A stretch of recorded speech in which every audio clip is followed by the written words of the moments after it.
अपने ऑफिस के कमरे में बैठा मैं हमेशा की तरह काम में मशगूल था। मुझे खनकती हंसी सुनाई दी। ये हंसी पहले तो इस ऑफिस में कभी भी नहीं सुनाई दी। आखिर किसकी हंसी है ये, छनकती घुंघरुओं सी।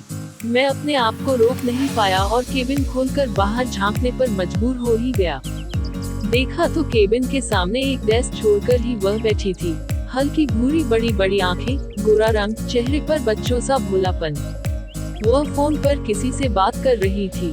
मुझे इस तरह देखता हुआ पाकर वह सहम गई।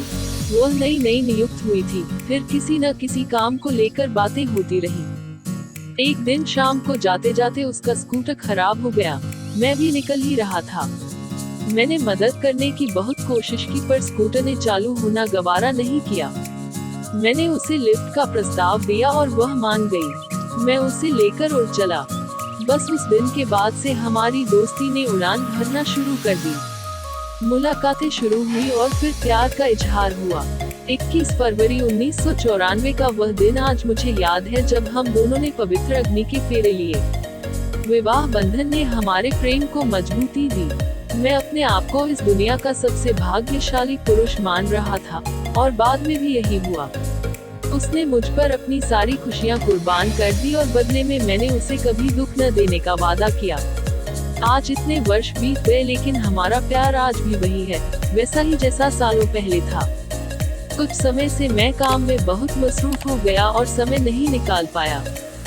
उसने मुझसे कुछ भी नहीं कहा, कभी कोई शिकायत नहीं की।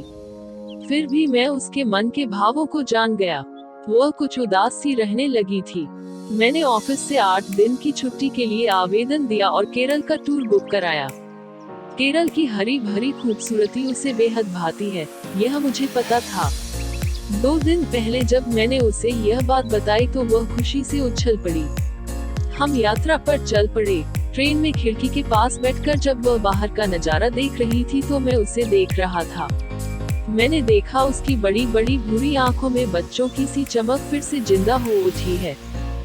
दोस्तों, उम्मीद करती हूँ आपको हमारी कहानी पसंद आई होगी। कहानी पसंद आई है तो वीडियो को लाइक करें, चैनल पर नए हैं तो चैनल को सब्सक्राइब करें और हाँ, नोटिफिकेशन बेल को जरूर दबाएं ताकि अगली अपडेट सबसे पहले आपको मिले।